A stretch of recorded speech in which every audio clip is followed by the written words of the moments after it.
Here we go. Another episode of The Warrior, Some of the Answer, brought to you in the fabulous Carousel Room in downtown Wamego, Kansas. We're here today. Thankfully, we're here today due to the great technical work of our media group, Roach Media Group. Does fantastic middle of the road work. I'm telling you, it's just out there. It's you know, anybody that needs some media group work, needs photography. Hey, you're having a wedding, you're having a divorce. You know what I mean? Call Cody up. He'll take pictures. I don't know what all of, but Cody can do her all. We have some amazing equipment here tonight.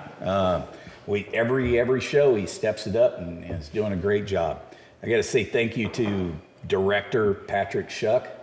Pat's doing a great job. He lines up the talent. Well, not for the podcast, but you know, the other talent that we have here at the fabulous Carousel Room. Pat is in charge of that. Does a great job. Some of our other partners in the industry, Jake Muma of Cage Manufacturing. If you're looking for dog kennels, if you're looking for dog cages in your patrol cars, if you're looking for your patrol car to get set up, if you're looking for pretty much any kind of custom fabrication, Cage Manufacturing is your go-to up in Meriden, Kansas. He's also starting a retail side, indigenous group, slaying it, man. I'm telling you, and you know, he has lots of products, you know, check it out on the interweb there, but I'm really starting to dig this Holosun stuff. Like I've been shooting a 509T now for, I don't know, a few months. Man, that's a clean dot, sweet piece of kit. And I'll be honest, I haven't beat it up bad. I've shot around some cars and stuff, but you know, I haven't beat it up bad yet, but that is a nice piece of equipment. Every time I pull it out of the holster, it's set exactly where I left it last time. Make me a little better shot. What else? Indigenous group, and I get this as higher end stuff, but their contract with Elbit is legit. These Elbit NVGs are serious pieces of equipment, man. Like the Marine Corps just bought, I think, like 41,000 pairs of them, or that's the contract, something like that. Really nice kit, you know, compared to what PVS 31s were, I don't know, 4 or 5 years ago, and I'm not saying they're cheap, but I'm saying they're cheap compared to what PVS 31s were 4 or 5 years ago. So Cage Manufacturing, Indigenous Group, Roach Media Group, good dudes. The last thing that I want to pimp out here a little bit before we get started is our friend Isaac Doolittle. Bare knuckles fighter of worldwide fame and regard, with his group called Venande. Beard products. Like this is, well, it's always magnificent, but this is made more magnificent by the Venande beard products. All right. So those are some people that we do some things with, working out extremely well. Good people having a lot of fun. So we're here today with a fairly recent friend of mine, an acquaintance, somebody that I met, I don't know, probably less than a year ago. I don't remember when it was. His name's Eugene. Nobody in America can pronounce his name, so Eugene, what's your actual name, my friend? It depends which one, you know. If you want short, it's Zhenya. Zhenya. If you want long, it's Evgeny. Let's go with Zhenya. Precisely. Or Eugene. So Eugene is much shorter, much more easy. Yeah. So he's agreed to come here and share some experiences he's had in his life. So hey, just tell me where you grew up and kind of what your early childhood was, like little childhood things. Oh, you'll like it actually. It's Chukotka. Do you know where Chukotka is? Sure, I do. If you check it on the map, it's on the other side from Alaska. So if for the viewers or for you or whoever is here in the room, so if you know where Alaska is, and you go across the sea, and you go across the sea towards post-Soviet Union and now Russia, you will see Chukotka. So this is where I spent a lot of my childhood. How would you describe there? Well, a lot of fun actually. You know, 9 months out of 12 is just a nice, smooth, white, covered surfaces. A lot of snow in your face, a lot of wind blowing, but very nice ice fishing. And what kind of fish do you ice fish for there? Oh, it's a smelt. You have that kind of Smelt, fish. yes. It's a smelt. It's a small fish, but sometimes different kinds of other salmon family fish coming in there, and you catch occasionally, some salmon, some cod, but mostly it's this famous fish for that place is smelt.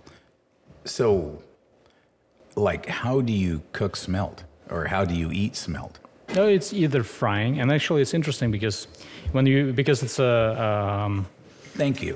Thank you for acknowledging I asked an interesting question. You're the second person in like 14 podcasts that said that was interesting. So, but when you actually start cooking the fish, it smells like a fresh cucumber. Oh, really? Yeah, I thought they were very oily type of fish. No, I didn't know that. It smells very fresh because it's a salmon family, and so you can fry it. You can also, pickle it. You can pickle it in many other ways, but primarily it's just very tasty, but just frying. So, a lot of people like it with beer, pickled with beer. It's a big thing, kind of like I've heard of crawfish pickled here. smelt. Yeah, Yes. yeah. Uh-huh. So, if somebody asked you to describe the area you grew up in, besides being white, like how is it mountainous? Is it flat? Is there trees, or like how would you describe where you grew up? So you see that I can't describe one place because I spent a lot of time in different places. I've been kind of around because my father was in the military. Actually, my whole family one side of my family is basically military. It's either Navy or Air Force or something else. So it's got tossed around the country quite a bit, and this is how we ended up in Chukotka in this desolate white desert, which was actually really fun. But so that I spent a lot of time there very early, but then I also spent a lot of time in Crimea, which is now part of Russia, not Ukraine, but at that time part of Soviet Union. It didn't really matter. So I spent a lot of time there, but also How would you describe Crimea? Oh, it's beautiful Mediterranean. It's even better than your California, I would say. Well, we're in Kansas. We don't think California is all that great. And that's why I'm saying it. But that's why I'm saying it. Yeah, so it's nice Mediterranean climate, very mild. You have lots of fruits growing, very beautiful sea, warm, no sharks or no poisonous stuff that you can get in, Australia, for example. So it's very nice to swim in, very comfortable. How far would those two places be from each other? About 9 hours, maybe 10 hours flight.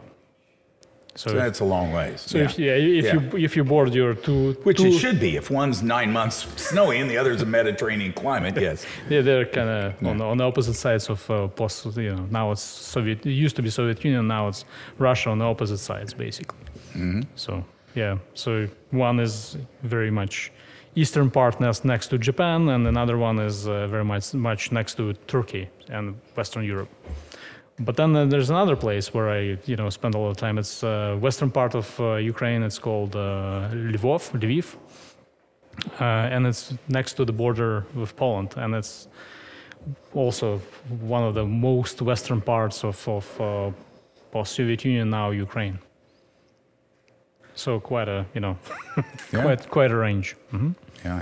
How many years span would you say that it took to go through those three geographical areas? Like how old, So I was I was born in Lviv, and we went to this Chukotka place, and it took us about 5 years. We lived for 5 years there. So since I was about 5 till I was about going to your school system, and we have a different school system, so we don't have elementary, mid, and high school. It's just all one thing. And so until I was in school, I was in Chukotka. Then I came back, but then I was basically going back and forth Crimea and western part of Ukraine. So, how would you describe growing up? It was the most amazing time. I loved it so much. Would go back anytime. You would go back to those days? Yeah, absolutely. It's. And did you ride bikes? Did you throw rocks? Like, I don't know. I also did diving. I did free dive since I was about, I don't know, 9 maybe. I started diving earlier than I could swim, and so I would dive. So you were just a bobber. Yeah, pretty much. But spear fishing and just doing fishing, diving. The thing is that that's what is different between here and I don't know. Maybe your childhood was similar to mine. Is that it was a free range? Nobody had a huge supervision. The parents were not afraid to let us go basically to explore whatever is there. And we're talking. What, early 90s, mid 90s? What? Yeah, it's for you. Yes, late 80s to I don't know, late 90s. Yeah, because I was a young child in the late 80s, so it's just about the same age, just a little bit earlier than you probably. Mm-hmm. Yeah. So but it was very. I mean, so what you're saying is your childhood experience was very much out in nature. Yeah, it's either nature or playground of some sort, basketball or soccer, what you call soccer, which we call football, but back home there's that kind of argument. But yeah, we know. No, the argument is this offsides thing. The fact that you can have a 0-0 game after an hour and 85 minutes of play, and that's the argument. It's there's like they just do away with offsides. It could be 18-3 if one team's really fast. You see, it's equal strength of a team, and you probably don't have that, right? No, probably don't. I don't know. We probably don't have that. So, like, how big? How many? What would be the population of the areas you were in? So in Chukotka, the city I spent a lot of time in Chukotka, it was about 2,000 people. And across the strait, it was maybe 15,000. So like in the entire area, we would have, I don't know, the total of 20,000 people kind of spread all over. So even less than here. Yeah, it'd basically almost be the population of Potawatomi County. I think we're 24,000 now. I don't know. I don't know what the last census said, but yeah, basically the county here. Mm-hmm. Yeah. So what really stands out in your mind? In terms of... An incident, an event, something... everything very changed dramatically in 1991, then the USSR collapsed. And so I remember that day actually very vividly because we were flying from Crimea with my grandma. We were flying, and I was a little kid, but I remember still like today. And basically, we couldn't get on any plane, we couldn't get on any train because everything was backed up. Everything basically stood still. And so we were trying to get on the plane. We finally got on the plane, and the plane was flying back to my home city, and people were standing basically in the aisle. And that's how packed the plane was. And I was so they let lots of extra people on the plane. And which you're probably not supposed to do, especially in those two 154s. I don't think you actually can overload it, but they still overloaded it and flew it. And that's I remember very vividly because flying back and then all of a sudden the entire kind of paradigm, the entire system kind of completely collapsed. And I was a little kid, but I could actually sense the change because it was too obvious. We started having power outages, the parents wouldn't get any salary for, days and days and days. And, we had to grow our own food. It was a fun time. Yeah, it was interesting. What would you say the emotions as a young child, going through probably don't really understand the magnitude of it, but on a small scale, what were the emotions of a child? Oh, quite positive, actually. I didn't have any sort of... The good, and this is something that I compare, to today, and I do have children here, right? And so I can judge what their feeling is and what my feeling was. And so when I was going into university, I had a very positive sort of it's all just getting started. It's going to get better from now on. It's going to be so beautiful. I'd never had any sort of depression issues or anything like that. It was basically all kind of bright future ahead of me. And that actually, when I compare it to here, what's happening at the moment, that's kind of worries me, because I remember, yeah, it was difficult, but we never actually were in any sort of kind of despair, I would say. Maybe because we were lucky to actually have, food on the table and things like that. But at the same time, kind of the overall feeling was not of a depression, was kind of a thinking about the future and what's going to happen next. What then when you went to the university, maybe, and started meeting people that came from a different geographical area, as I'm sure, so maybe some of the bigger cities, things like that. Did you get a difference? Like like how did they express what? So actually, my city where I went to university, where I was going to getting through school, that city is about 1 million people. So it's a huge population center with a long history. So it's that city was built in 86, I think, or around 1250, so 1286. So long history, and you actually every day you walk the streets, you kind of feel where you are, and you understand that you see those leftovers of the fortresses of a Roman type of architecture, Roman style, not Romans. The Romans were not there, but the Roman style where you have the arches, the heavy stones and all of this. That kind of leaves the impression of that old type of city. But so I got on tangent. So what was the initial question? The initial question was there a difference in the outlook of people who came from big cities as opposed to people who came from a more rural type of area? Yeah, so the big population center, and in this big population center, it was a push. Actually, it was a government-sponsored push, and now we know it. For example, we had a policy in universities to accept people from rural areas with some sort of coefficient so that they can get through schooling.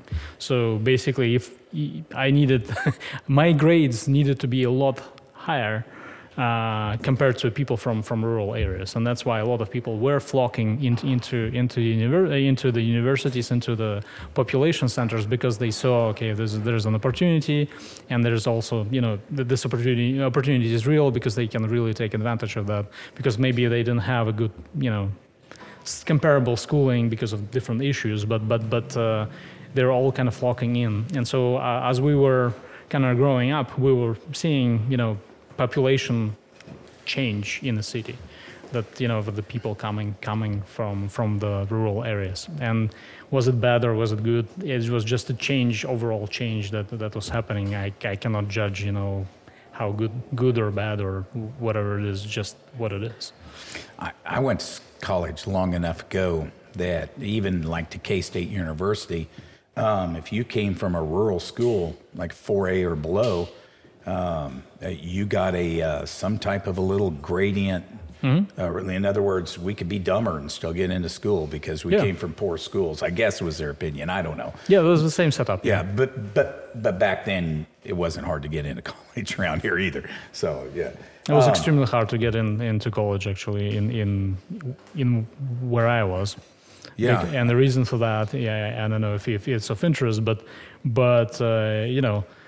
so you could get into college at that time different ways. It's either you have connections and different ways to kind of make your way in. I didn't have those, so that is extremely difficult. So you have to be extremely prepared to jump through different hoops to get in, or you have to be from a rural area so that it is doable for you. So. Yes, it was, to get into college was not easy. And we actually, the entrance exams, if you compare what we were getting through there and, your SAT or whatever it is, these are two different things. So I want to hold that thought for just a second because I have a question on it, but I want to go back to your description of the Roman style architecture. Where did that, where do you think that came from in that time period? Was those How did it come? How does it cross borders in places the Romans did not go? So it's called the Roman style, but according to my schooling, what I understand about architecture, and it's not a lot, but at least what I remember from my school. The important thing in our podcast is not that we understand a lot. It's just so we can be interesting like this. No, but they figured out how to build arches, right? So they understood how to compile stones, so they create the arch, and they were building those elements around those arches, and also they didn't figure out the intricacies of building with different other techniques, and so that was pretty much the only thing that kind of separated them from earlier works. But the other kind of signature of this is that the very heavy walls. They're not maybe very tall, but they're very heavy with the tall bases, with the very thick bases, so that they can build them kind of almost like a pyramids, so that they can withstand some of the assaults from the outside. And this particular city survived because Mongols didn't come through. This is how it kind of got left behind, because they kind of were having skirmishes into Poland, but somehow kind of got disinterested, maybe got separated, maybe logistics didn't work. I don't know what the hell Mongols were doing at that time, but they basically somehow end up not destroying that particular city, and that's how it was left behind. But it was basically just a type of architecture that was prevalent in these European parts, and that's how they were building fortresses all around the basically post-Roman Empire world. What would you describe the streets and the alleys like as you walk through those cities? It depends on where you are in the city, but the old city is very narrow and very kind of confused city because they were building as they were,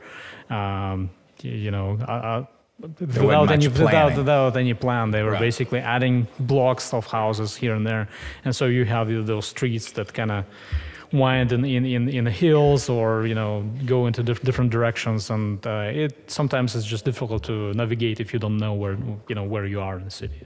So it's a very old part of the world, and it's been influenced many times by many different peoples and religions, and could you feel that, taste that, see that? Yeah, you'd see those bits and bits. Like this specific area actually is right now it's I think UN, protected by UN as a architectural heritage, because there are so many different leftovers from so many different civilizations. So you have your Rzecz Pospolita, which was the Polish Empire, and then you have Austro-Hungarians later. You have Polish coming in back again, but then you have Germans, you have Soviet Union coming after that, and then in here and there in between, you have a lot of different influences of different people left in the city, and so that's why architecture is quite unique, because you have a mix of different styles. You have this Barocco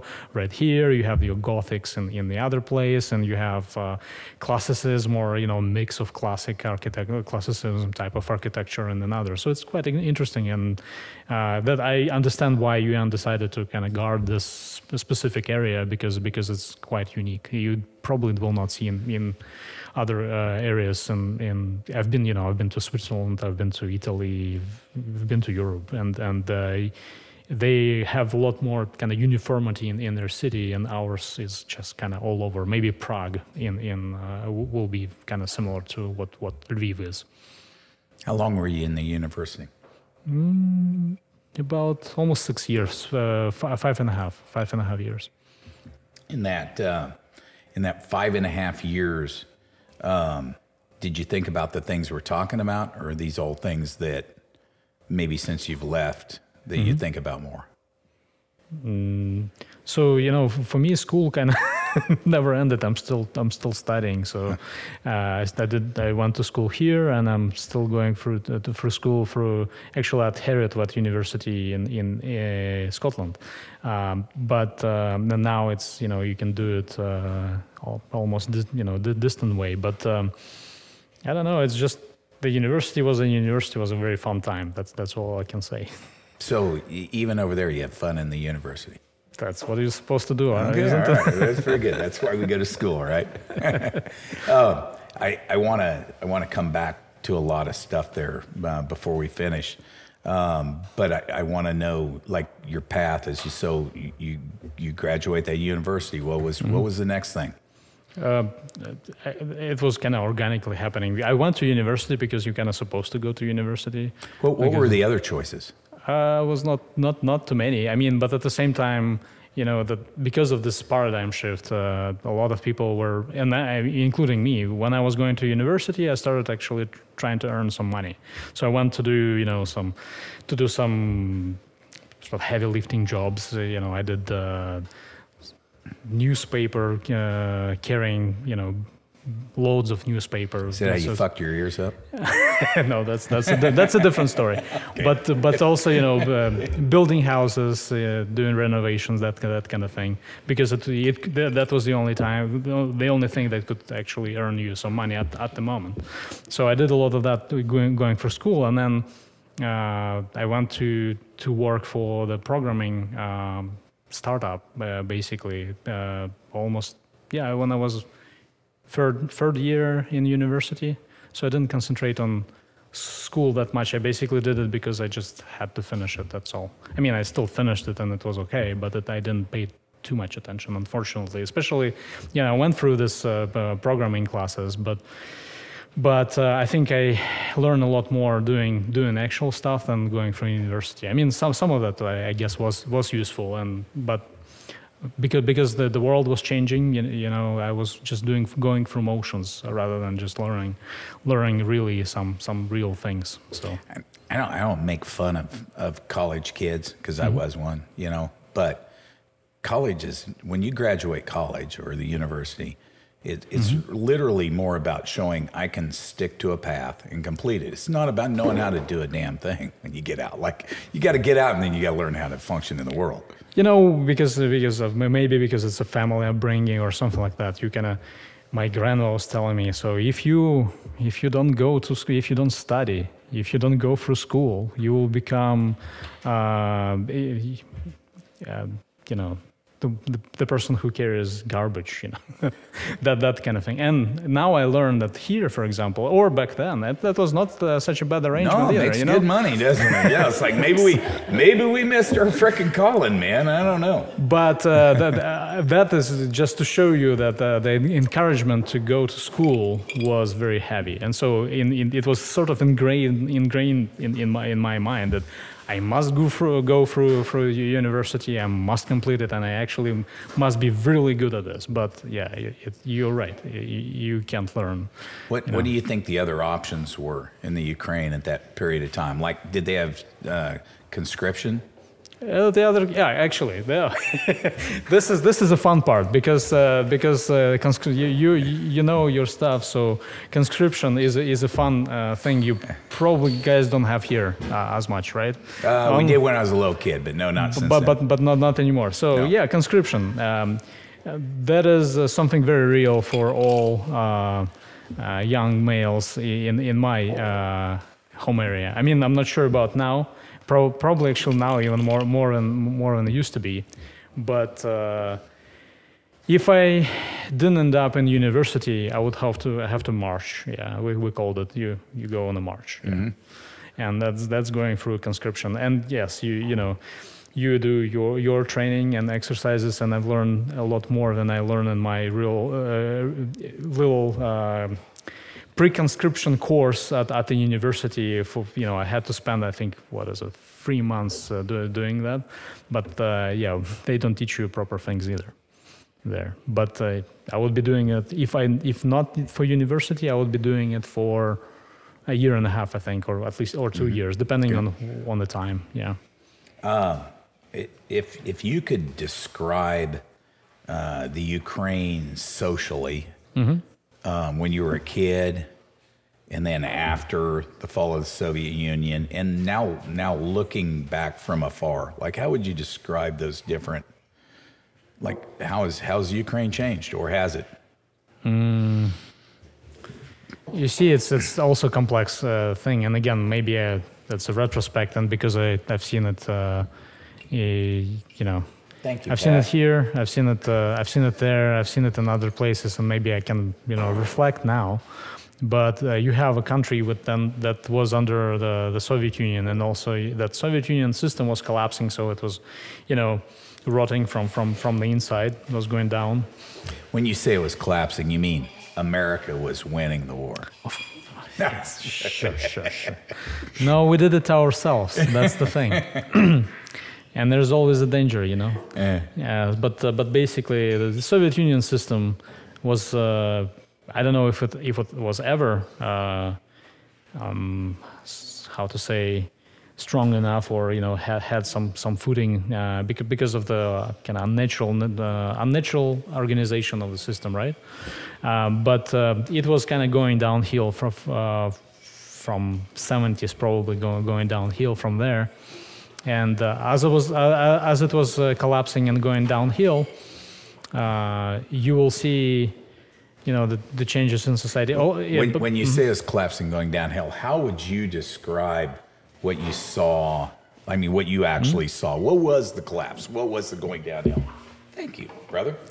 You know, again, I was little, so I maybe didn't see all of the you know, but because I could see, you know, what I saw in the army, for example. So my dad was in the army, and I spent a lot of time actually with him.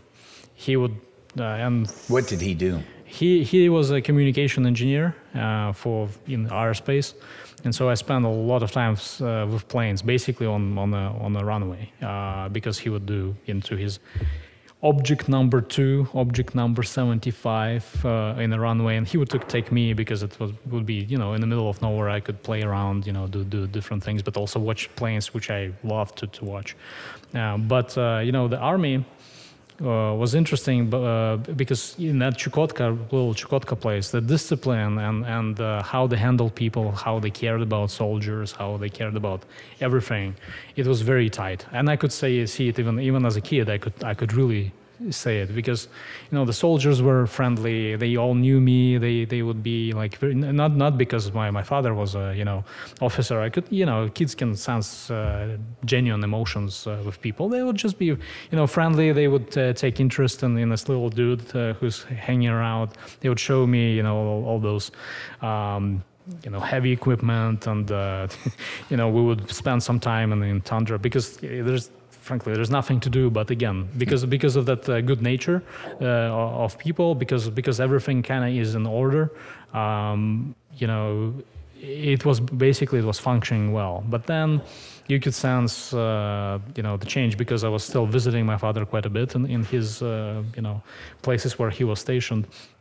And you can sense how it deteriorates, how the conditions deteriorate, how people change, how their attitude, what is happening, what kind of control people have over the entire structures and the discipline in the force and things like that. You can really sense that. Is morale a word that translates? Absolutely, yeah, for sure. Yeah, morale was completely like, I remember visiting, you know, in, let's say, 1980, I don't know what it is, 8, let's say, right, or 86, 87.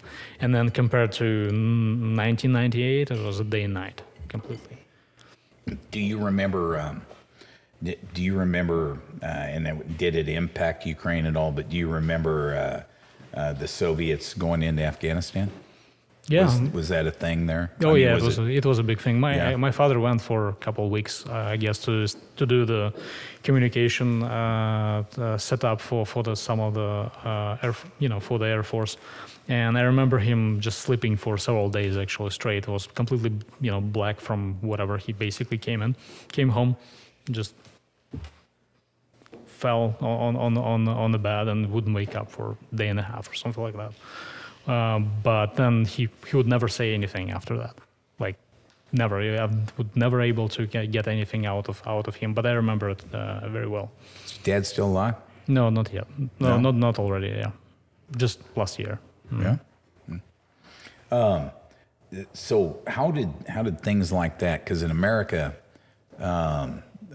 like the politicians can do what they want, and the military's forced to go along and carry out their, but the public like really determines the success and failure of our military operations and our political operations. Is that a thing there, or does the population, like, do they not get to dissent? And it's especially now, because that's right. We were talking about how it changed, and so it changed dramatically because, at least in Ukraine, I'm not sure what happened to Russia after that, because that we kind of lost that kind of, and the countries actually I think went into kind of two separate directions because of the. But I think maybe we'll make Vic come up and fill in some on the other side. Yeah, for sure. Yeah, that would be interesting. But with Ukraine, I think the public discourse plays a lot more larger role right now than it used to be. It is still not like in the United States. There's still not the same transparency or not the same, but still I think where the Ukraine turned into positive direction is that yes, there is a lot more public discourse, and you can see it by we have. And people joke about this, we have this orange revolution every once in a while, but I think it actually has an effect on the political system, because they have to be a little bit more careful on how they do it. And yes, those revolutions, and again, this is my mind, but they direct this public opinion, but without this public opinion, without being able to actually steer this public opinion anywhere, they probably would not be able to make those revolutions anyway. So this is a little bit of a tangent, but it's public opinion. What formed public opinion there about America, like over the years when you were a kid? Like, is it movies? Is it like what? Because, back in the 80s and 90s, there was no social media or anything. There was whatever the government told you or whatever you had to get your hands. What formed public opinion there about America? It's a difficult question, because I don't know, about the whole population, but how I started knowing about America, actually also through my father's publications that he was kind of bringing home. He probably never read them, but I did. Those publications were comparing weapons systems between Russia, Soviet Union and United States.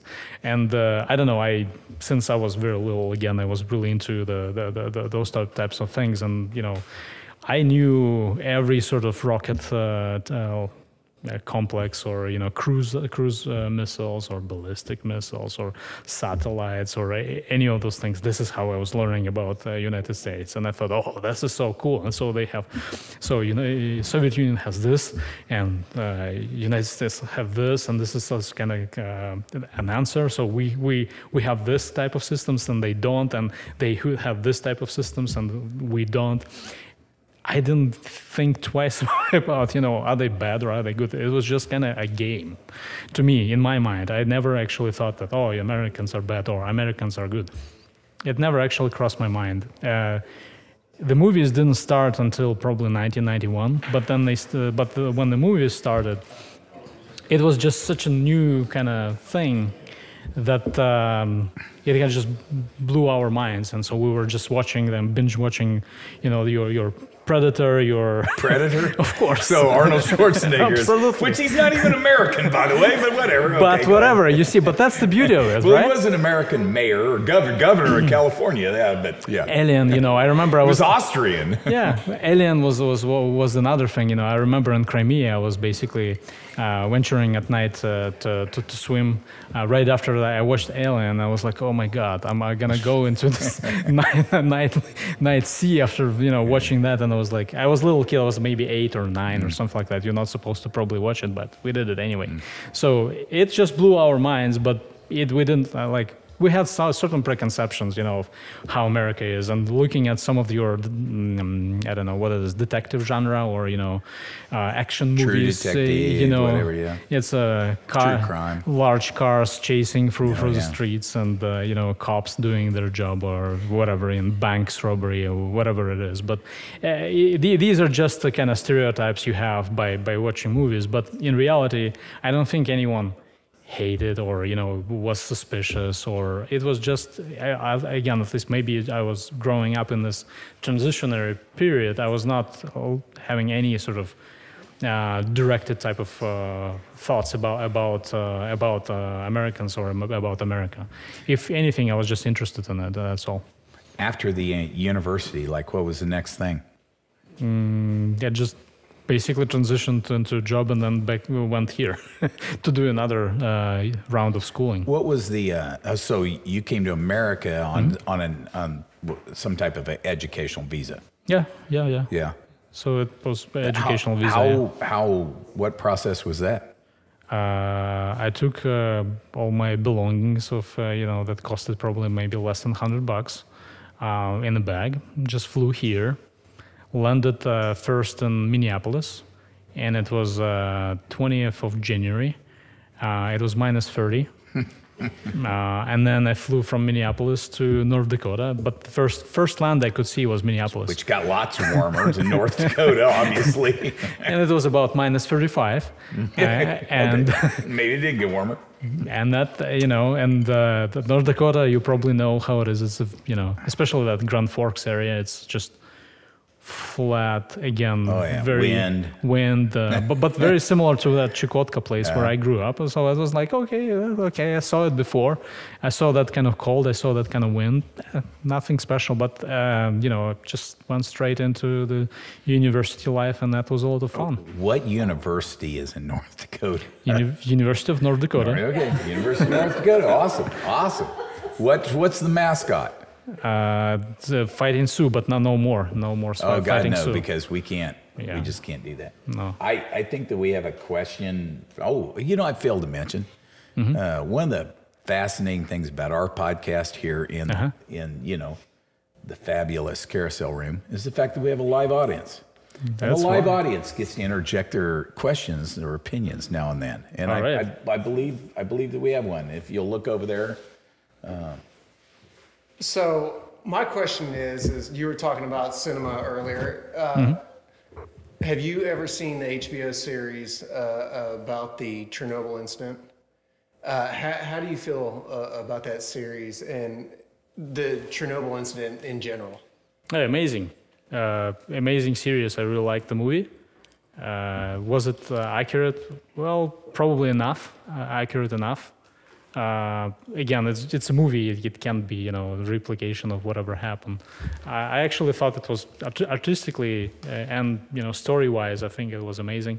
And you could, when watching it, you kind of get the sense of how it was. So I think it's a win.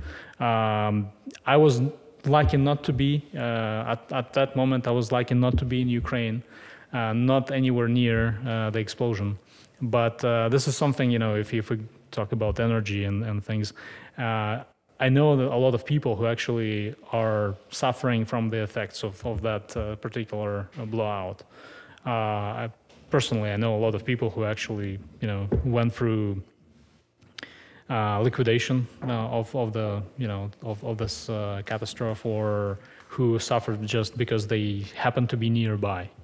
So that affected Ukraine quite heavily, and I think it is not being talked about enough. And again, now there is a push for nuclear energy, right? And again, I like the idea in principle, and Vic probably will not agree with me because he worked on some of those projects and he is working in nuclear energy, right? But I think one cannot be careful enough. And I think until we get, until we understand the human factors and operational capacities of those plants, it will be difficult to go forward with this type of energy. Because again, you have Fukushima, which is still ongoing thing, and then you have the Chernobyl, which is also still ongoing thing. So at this time, maybe we can get Vic to kind of input on working for the company that was involved with Chernobyl. So, and whatever you do, put those headphones on so it covers up those frickin' fucked up ears, okay? Well, I mean, yeah. You got to talk into the mic, Vic. Well, what kind of input you want me to put in, actually? I mean... We just want your opinion. Well, you watch Simpsons, right? Homer Simpson said that radiation kills only those who are afraid of it. Is that enough scientific opinion? Yeah, it's a good enough for me. Yeah, for sure. That was a bad situation there, yeah. But you know what, as a person who used to work for that company who built it, now we're doing way better. Hilarious. Yeah, you know, we learn.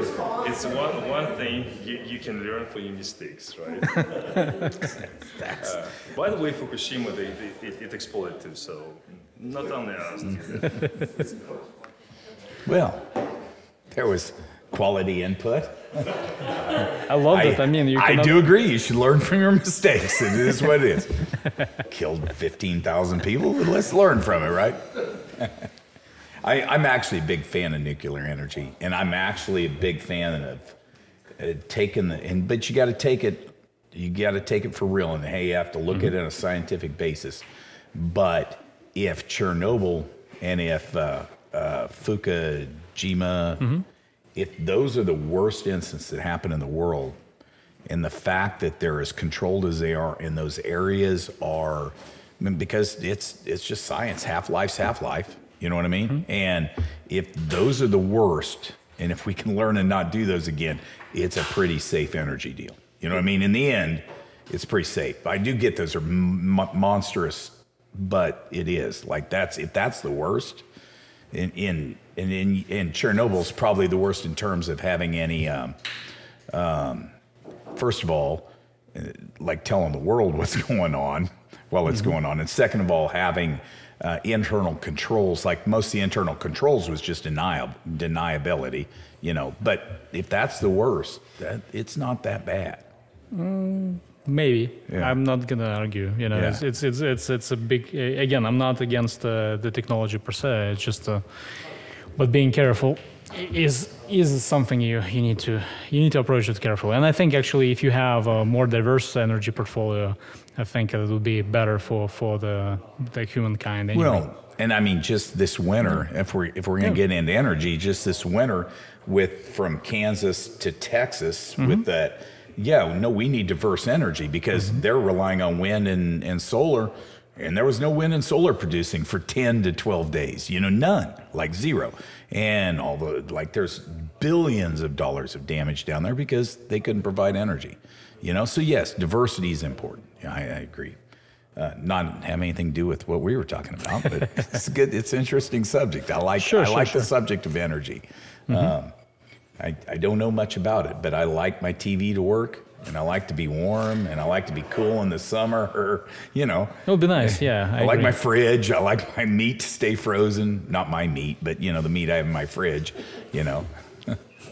No, but yeah, I do work in energy, so that's something. That's why I went onto that tangent. But yeah, I appreciate it as well, and I prefer to keep it cheap and reliable. For sure. Yes, cheap is really important because if people spend 25-30% of their frickin' budgets on energy, and they don't have anything to spend on products and stuff. You know, energy. If you can keep energy and food cheap, which America's done.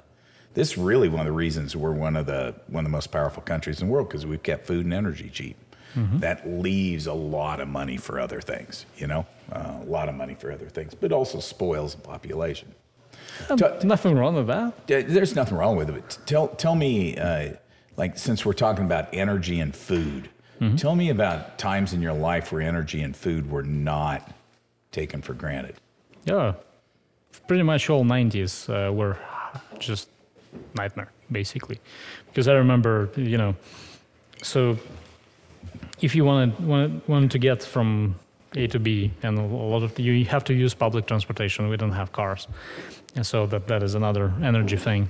But you don't have cars. You get from A to B using public transportation, and you know if you don't have public transportation, normally it's about maybe hour and a half to 2 hours of walking from one part of the city to another, and that happened quite often. And that wasn't uncommon. No, it was basically once a week, probably.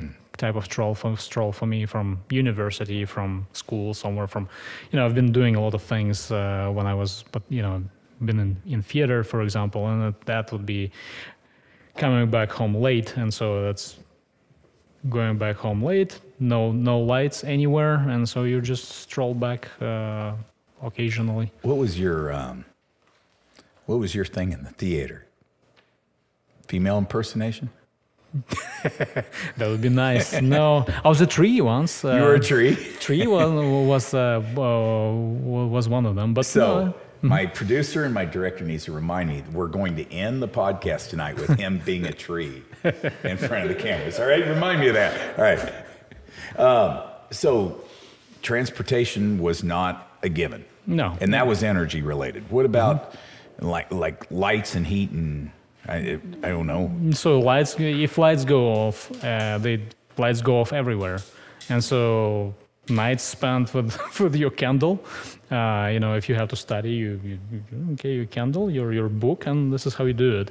Or do some math with the candle. That's very romantic, But also candles are romantic. Yes. Yeah, but I'm a romantic man. I can imagine that. So that kind of thing, you probably can imagine, especially if you live now, in California or Texas. Occasionally, you probably can understand. Actually, how it growing is. up in rural Kansas, when I did, we ran candles a lot, but that changed rapidly. Mm-hmm. There's called rural electrification, and then that changed rapidly. But no, early on that was not a given. It just wasn't a given. Interesting. No promise. So even okay, because I thought that here would be so nice and prosperous and. My grandpa that built the house that I have. That house had no electricity. The house and had no indoor plumbing when they built it, but it had an outdoor carbide power plant. And they had carbide lamps inside. And I don't even know exactly how it works, but the dang holes are still there. And they burnt carbide, and somehow it lit these lamps inside. Yeah. But, that was something that, as a fairly large farmer back then, which wasn't big compared to today, but, that was something that they could do, something they had access to. But even then, they burnt the plant like an hour and a half or an hour, and then everybody went to bed. You know what I mean? Mm-hmm. Yeah. Yeah. What about food? Food was a problem because, again, we were lucky because my father was in the military, and so we had those rations. So you go to pick up, and I was going to pick up rations quite a bit. But the quality of the rations would be deteriorating progressively. So let's say because they had frozen them somewhere, in huge freezers and whatever, and would be distributing them over, a period of 4 years or 5 years because they couldn't give any salary, so they were at least giving food. And so I would go and pick up for my father while my father was working. And, at first they were starting with very good, high quality stuff. And progressively it was deteriorating to the grade that you would probably not feed your dog with, that kind of stuff, but we'll still have to eat that kind of thing. And then, so we had to actually reserve some part of land. And also because thanks to my father, because my father was again in the military, was aerospace communications, and in his on his military base. There was a possibility to basically do the farming underneath the antennas that were deployed for communications. So you deploy the antenna, it takes a large aerial, it has a large aerial extent, but the land beneath the antenna is okay, you can use it. And so we were using it, growing potatoes and everything else to feed us through the winter. So yeah, it was very common. So I did it for, I don't know, 3, 4, 5 years maybe, I don't know. So in that 3, 4, 5 years, what was of value? Like people value diamonds, they value gold, what was of value in the Ukraine during those 3, 4, 5 years? What was of value? That food was a value, basically. Yeah, that was it. Yeah. Because it depends on where you were. Yes, some families were better than others, but especially people who lived in rural areas, they probably were better off actually than the people in the city. We lived in the city, so in the city you could not farm, so we had to go outside. But again, lucky enough, so because of my father. But yeah, it was a difficult time. I don't know what the value it was. It's for different people it was probably different. But at that time, basically everything stalled. You could see it was just a kind of. It was not a depression, but it was basically just a very still time. Nothing was happening. Nothing was going on. Was there a change in the way people treated each other then? Was there haves and have-nots, and I mean haves, you just have some food, or you know what I mean? Like, did they look at each other differently? Was there a class? Yeah. Was there class issues there? Absolutely. Then? I think you in all societies you will have a class issues immediately. But I went to a very good, I didn't know about this, but I went to a very good prestigious school. And so I knew quite a few friends of mine were actually very well off, because I don't know what happened in their families, but yeah, they had everything, you know, you could imagine. But somehow, and I think that's a product of a Soviet system actually, is that that kind of uniformity was kind of still preserved. So it was definitely, you know, you would start having those issues, and I think they were progressively they're becoming more and more. But that time in that totalitarian type of regime actually changes the minds, I think, quite a bit. And I mean, you would have, of course, you'll have crime, and crime rates were just skyrocketing, and you know, you have regular shootings on the streets, and although guns were banned completely, you know, that kind of thing was, of course, happening. It's you know, you cannot deny it. There was some sort of small crimes were also happening. You would see, like, you ride the tram, you know, to anywhere, and you occasionally you would see how one or two people would get the wallets stolen out of. I saw it almost daily, basically. So that kind of thing was happening. But at the same time, for the most part, it was kind of quite uniform, and nobody was talking too much about the values, or because nobody had time to do that. Because when you are pressed to, you know, produce some food on the table, and you cannot think about anything else, basically, you just you know, your head is down, and you're where your food is, basically. That's a fascinating concept, because my grandpa and my parents went through the Depression, and I mean, I had to have sucked, you know what I mean? But they were farmers. So they did grow some food for themselves, and they had some, but you know, it just wasn't. They didn't have time to bitch and moan and get depressed, because they had to work to produce something, and then they slept, and then they worked to produce something, and then they slept. You know, talking to the World War II vets that were just in those crappy conditions, you know, and I can't even imagine what it was like around Stalingrad and stuff. But just and they really didn't complain that much, because all they had time to do was do what they were doing and sleep, you know? And then maybe looking back on it, there was something, but at the time it was just, that was your life, and you just did something, you know, you just did it. Yeah, there's nothing else to do, yeah. Yeah, there wasn't anything else to do other than quit or become a criminal. Yeah. So you're in North Dakota.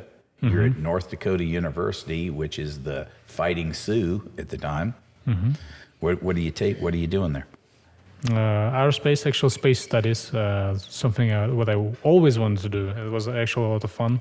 Aerospace school, had a very good mentor, and a true mentor. I mean, also Russian dude, coming from a Soviet space program, teaching life support systems. So that was a lot of fun. Vadim Regalov, I couldn't thank him enough, because, you know, this is when my actual school started, I think, because when I was going through the university in Lviv, whatever, it was mostly I would show up on the lectures, will listen to whatever was told. I would read the book, I would do the exercises and stuff like that, but it was not schooling. But that thing was schooling, because I really had a true mentor who could actually show me the beauty of science.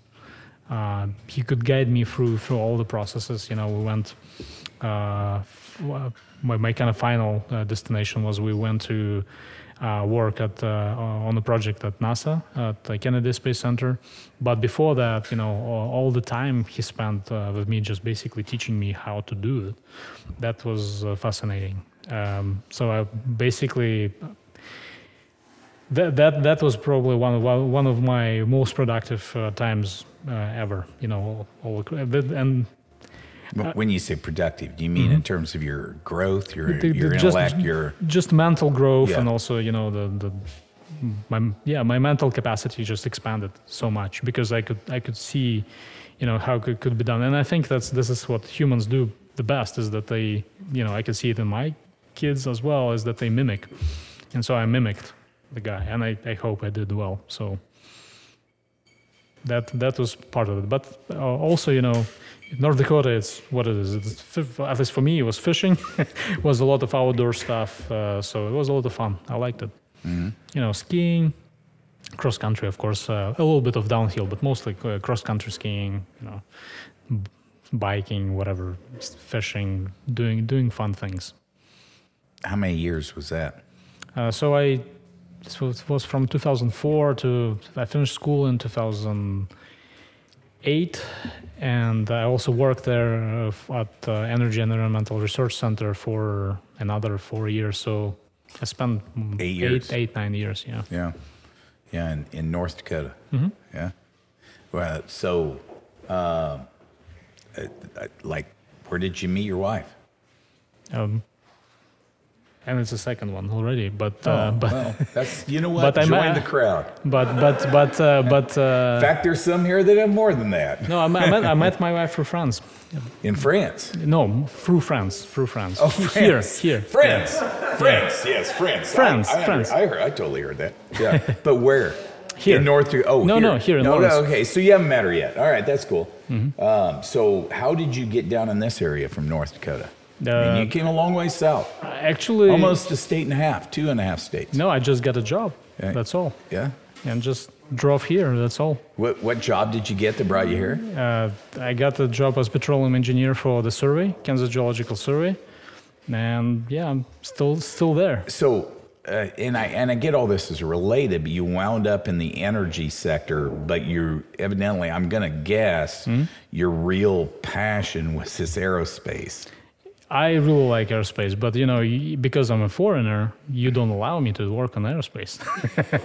Well, I don't ban you from working in aerospace, but I do get that America probably needs to protect our freaking secrets. To be honest, it's in this particular case was stupid.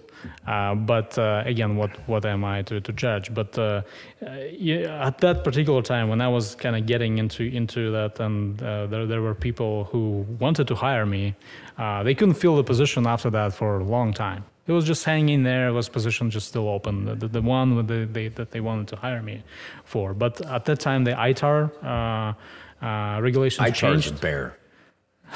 I know. I mean, even in my industry, ITAR is a bear. Like it's a real bear. So and I understand it, but it's also for an idiot like me, it's confusing. Like it's hard. Yeah, it is. And again, I'm not blaming, but there are I also wanted to go because of my degree and because of I want to go to Antarctica as well. That would be fun, and the trip actually almost lined up.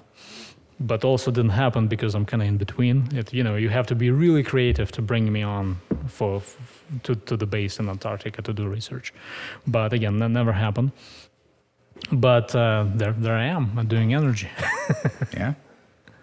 Meet your wife. Mm-hmm. Where? Friends, Here. but where?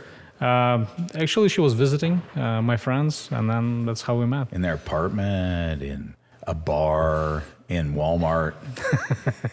You don't remember so in other words, you don't remember the first time you met your wife? Yeah, I was completely, I don't remember that shit at all, man. Completely out.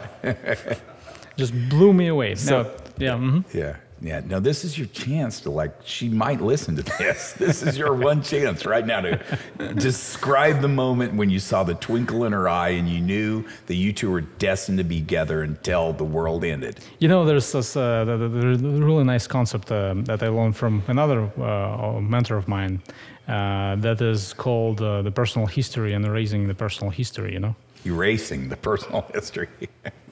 Because I can say what I'm saying, but there's certain things that I prefer to kind of keep quiet. What about the first one? I met her in Ukraine. And left her behind, came to North Dakota. No, we came together. She's still here. What'd she do? She is doing actually.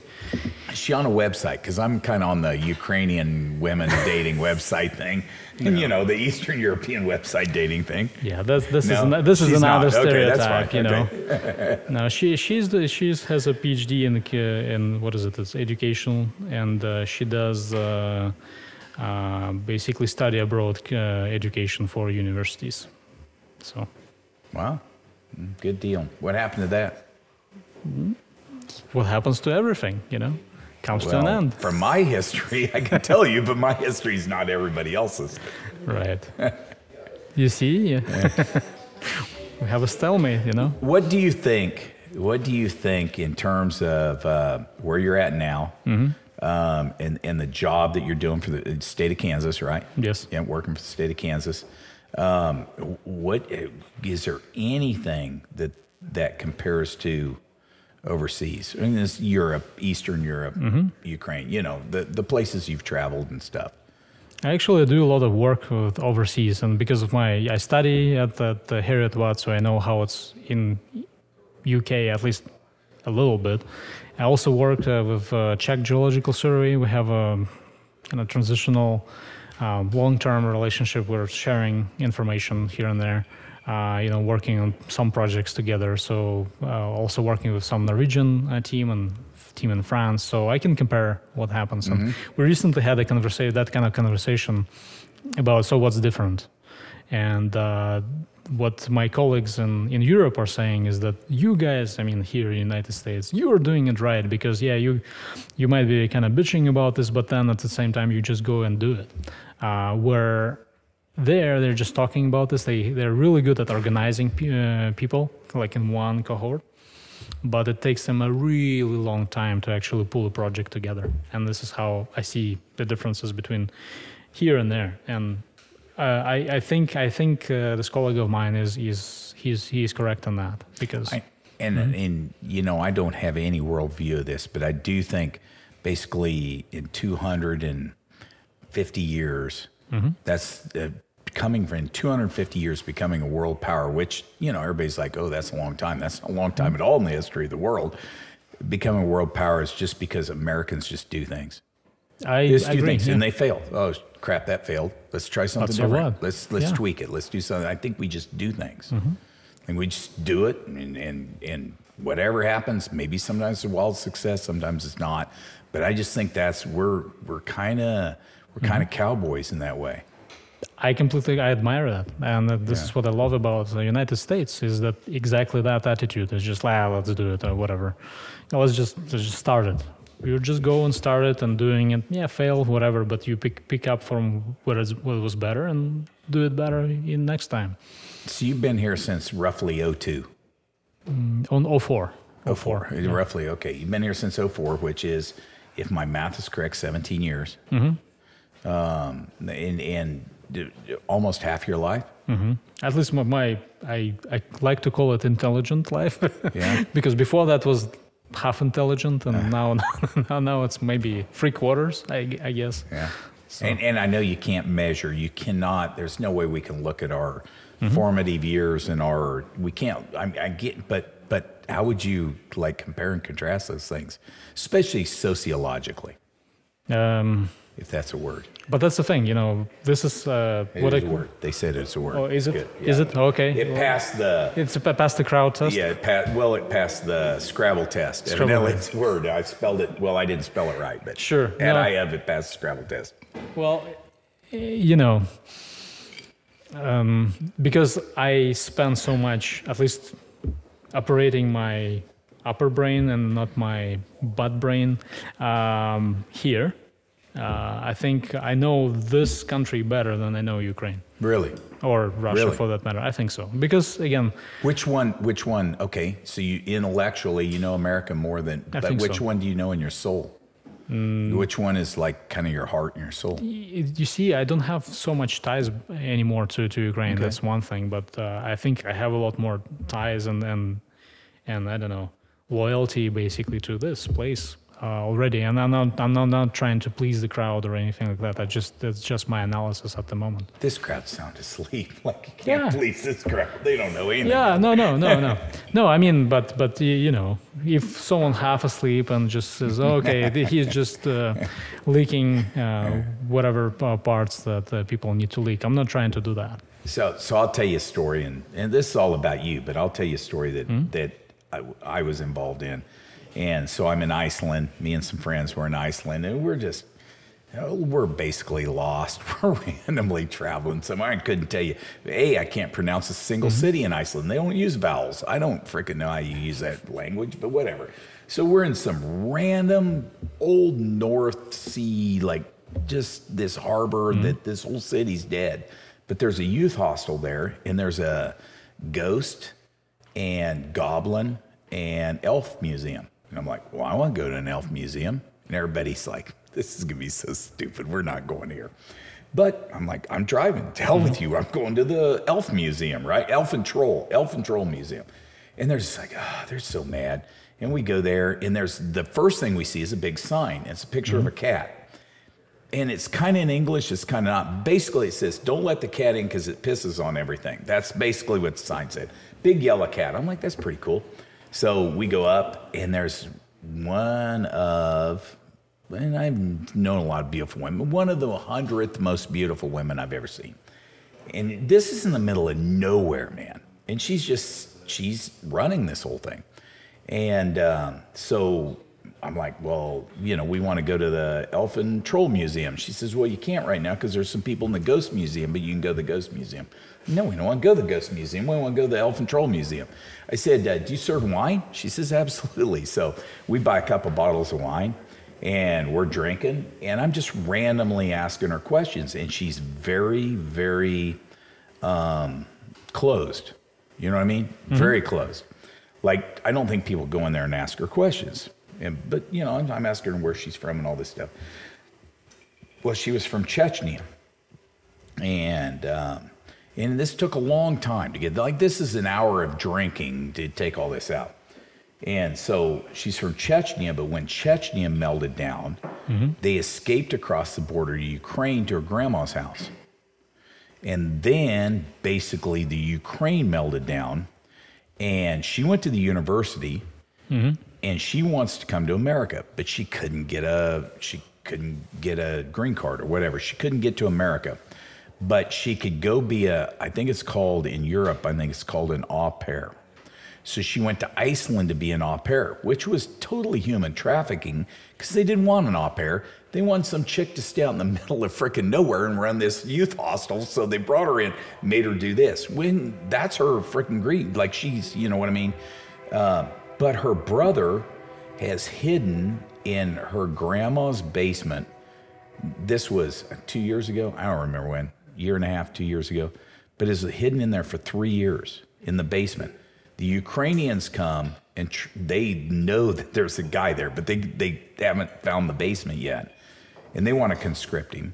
The Russians come and they want to conscript him. Like, it's just like, this is, and I'm just like, my God, at some point, why doesn't he just fucking choose and go do it? Like, get out of the basement, you know what I mean? Like, just leave the basement and go, because he's hiding in a basement for 3 years of his life. This girl went from being totally closed off, hardly would answer questions, to, well, okay, I guess we're not going to go do this tour. We're going to take off. She's like, no, you can do it for free. Like, it's not about the money. We just want to go see your Elf and Troll. But she says, I'm the only person here. You can't be two people in two different museums. So I told Mike, I'm like, hey, let's hang around. So anyway, I paid her, but I think I paid her. I don't care. But she just wanted us to stay. And then when we got all done, we were all done, and we're like, hey, can we take pictures with you? And I mean, we all hugged her, and she like bawled as we left. And I don't know, is that something, and I'm not saying all Americans are like me, but is that something that Eastern Europeans, or yeah, basically Eastern Europeans, you know, we met some Poles that worked in Iceland. They were the same way, very isolated, do people just not reach out on a personal level? Actually, it's interesting because this is what I thought when I came to United States, because a lot of times people don't reach out on a personal level. You know, you have a lot of small talk, but then it comes down to like we're talking right now. It's actually more personal than a lot of times I have conversations with many Americans. And now it's changed because I don't know why, because I kind of got accustomed and I kind of speak the language, not the words, but basically kind of it's about mimicking and, you know, staying kind of. Well, it's easier to understand than Vic. Yeah, absolutely. Vic, you agree? No, it's you know, and there's actually an interesting story. This is completely on tangent, but you know, there was a skiff experiment where people were trying to simulate the Mars mission, and two Russian captains on that simulated trip actually got into a fight. And you know why they fought each other? Because they couldn't agree who actually spoke better English. Yeah. So they decided to solve it with a fist fight. But whatever. I think, you know, it's difficult because you know, you're coming, she's maybe not speaking the same language, and that's why you have that kind of. Well, and I'm not culture. an inviting personality. No, you know, a cute young girl. I'm not. I get that. I get that part. No, but, I don't think so. No, but it was fast. The interactions I had in Iceland with Eastern Europeans were fascinating. The Polish girls, the Ukrainian girls. Well, she wasn't Ukrainian; she was Chechen, but she came from Ukraine. You know? Yeah. No, I don't think it's issue with your personality or anything like that. It's just I think there's a language barrier, but also there's cultural barrier. And I think once you can cross it, then yeah, it can get really personal. I've never had trouble crossing cultural barriers. That's not been an issue with me. Like people, I don't even speak their language. Like you know, but I don't have a problem with that. But I do have a problem. Even with Americans, because everybody has a more interesting story than they will tell anybody. Of course. I think but that's the interesting story. Like, boy, like I will drink gallons of fucking vodka, you know, to try to bring it out of somebody, or you know what I mean? Because that's the interesting story, is the one they won't tell. Nobody will, because you know we're creating those myths around us, right? We're telling different people different things. Oh, all the time. We're all actors. Yeah. So I think that's part of it too. But then also it's that language thing. It's that middle of the nowhere thing. I don't know what was crossing her. Maybe she was depressed. Maybe something else went. But if you go normally, this is what foreigners describe, and not only Americans, but basically people in general, when they go to Ukraine, it's that they see those kind of straight faces. People don't smile. And it took me a long time to at least smile a little bit. I still don't do it correctly. You know, the proper American way. I'm not smiling that way. But I think that this is this cultural barrier that eventually gets removed, and then you get to see that different kind of a person. But it usually takes time. It's not a quick thing. You know, none of my. I don't know what year it all changed, 60s, 70s, but none of my family's pictures was anybody smiling in the 1900s, the 20s, the 30s, the 40s. None of them were smiling. And I just think it was so, I think life was so stark. And like we talked earlier, they didn't have time for anything other than survival. Yeah. Just live for another day. Live for another day. Sometimes you were hungry all night. Sometimes you weren't. Like, I think and I've never been that way. I've always had food. I've always had shoes on my feet, you know? I didn't always have the nicest car, but did that matter? It drove me where I wanted to go, which you guys didn't have cars, you know? Yeah, that was No, good but stuff. it didn't matter. But this is the example, and this is actually from agree. Chechnya. Yeah. It's just my grandma's That's family. yours? This is my grandma's family. Really? And this is from Chechnya. They were in Kazakh village in Chechnya.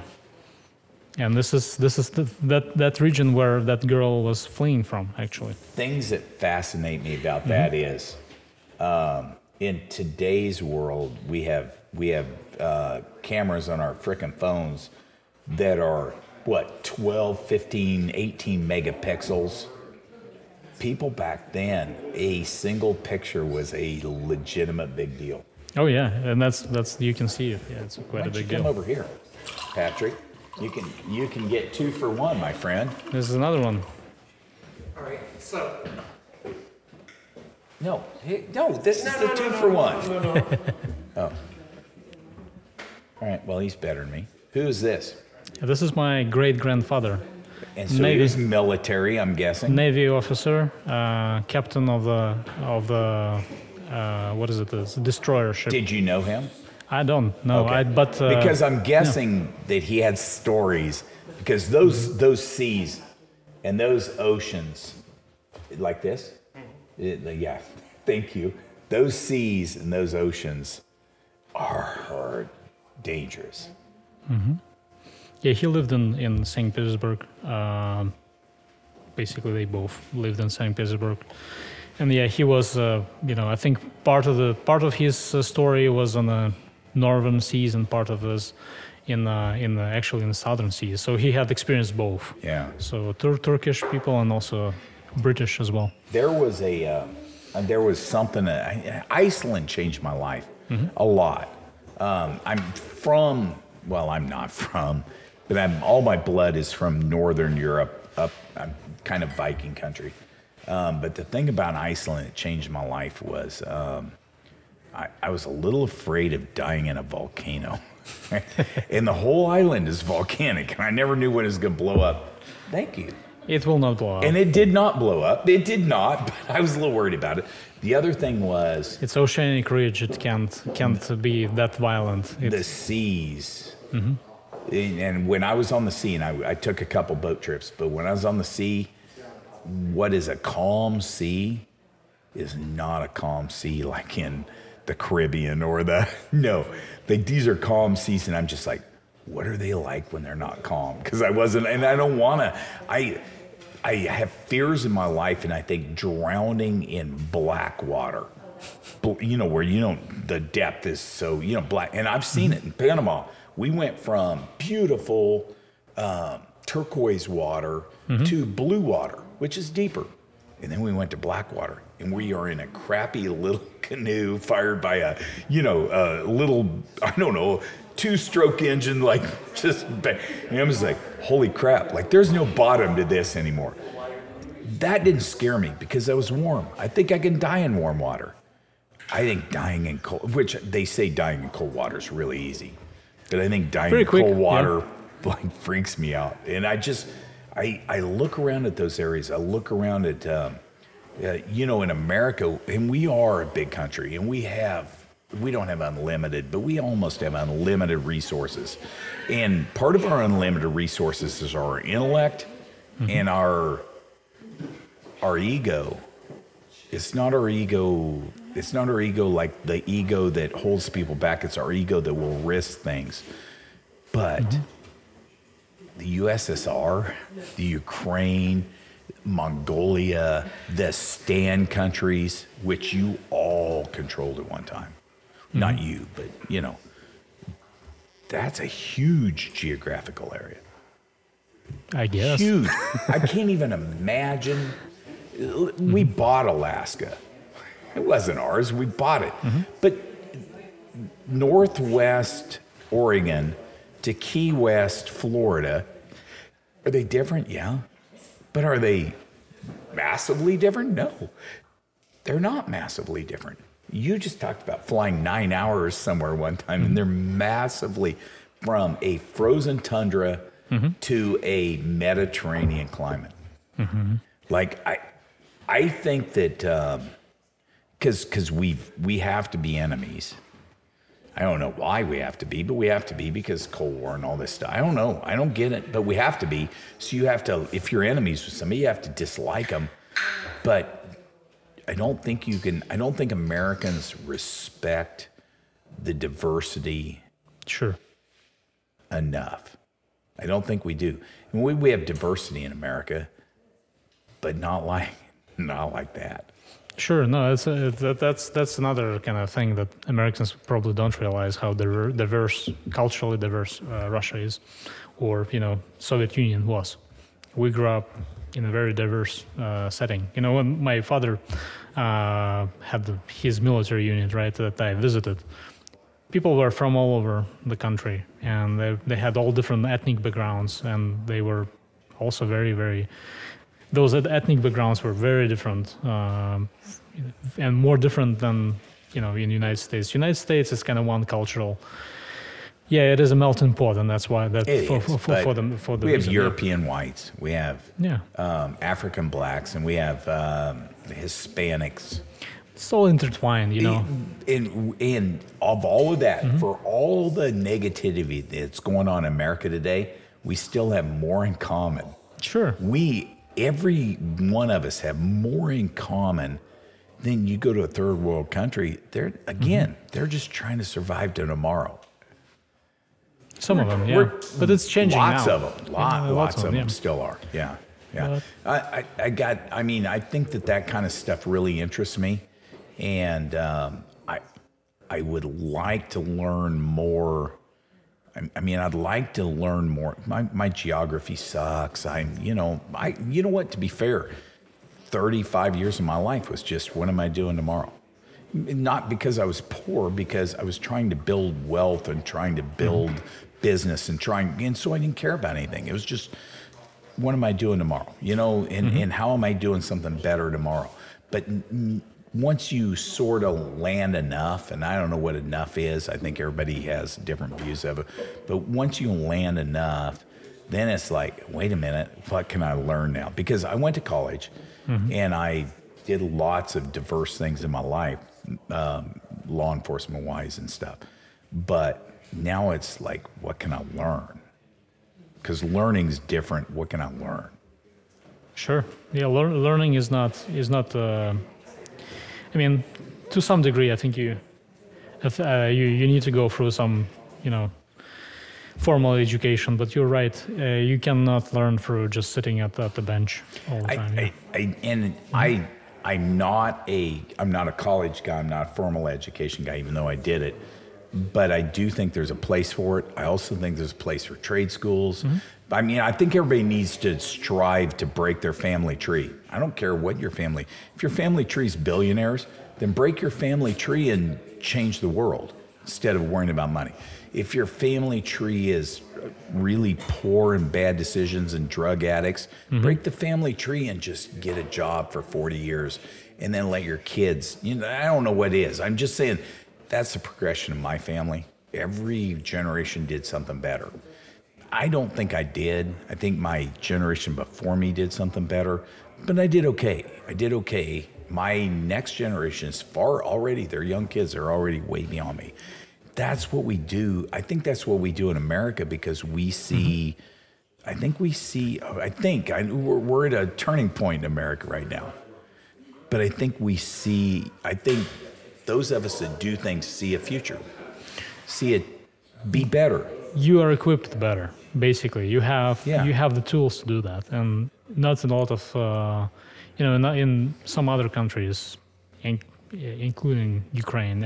It's not there's not a possibility now. I think it's a lot better than it used to be, but the tool, if you compare tools for the available to people, to kids now, and here and there, it's just two different things.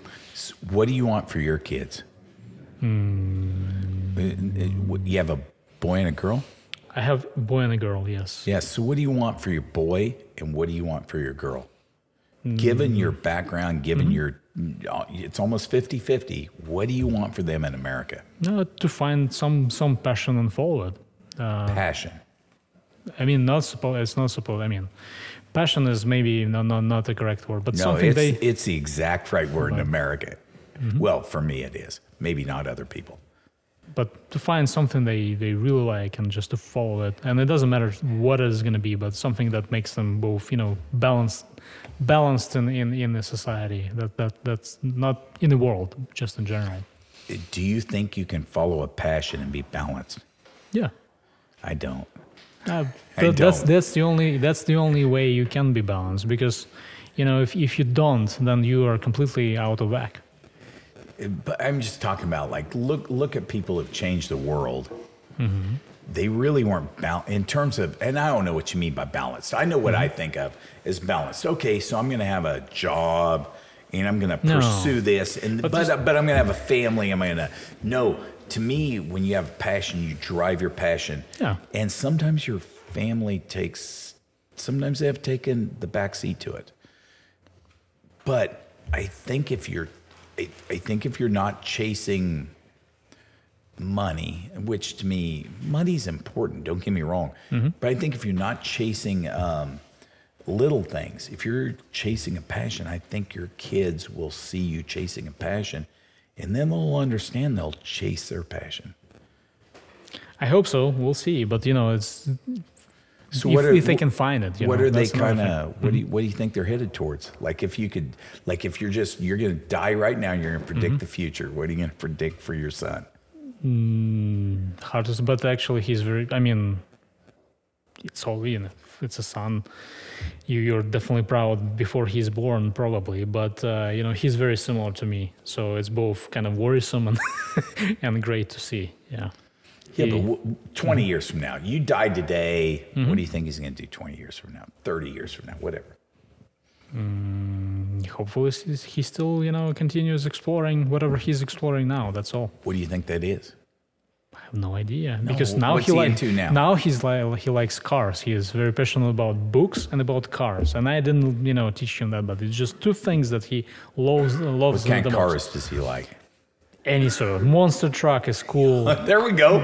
I hope in 20 years he has the last monster, Mad Max with a monster truck in America with a leather strap on, the whole thing, running over people with a Mad Max truck. That's the thing. I'm with you, bro. Quick cars as well. He likes. He basically. He picked a book in a store, which is a printed book about 100 cars that changed the world. It has pictures of cars that changed, and he loves it. He knows every, this is Alfa Romeo, this is Bugatti, this is a monster truck. This is this is what he likes to do. Yeah. And this is a tangent. We have a question from the audience, but I'll forget it if I don't. I know transportation changed the world. Just getting product from one area to another. But I'm not talking about product. I'm talking about. This is a difference. I think this is a difference between America and everywhere else, is that cars are a thing here. We get in our car and drive cross country if we want. A lot of them are so crappy, man. In Mexico, no. If you're stuck in a rural little town, you don't get in a car. I'm talking 2021, you don't get in a little car and drive anywhere.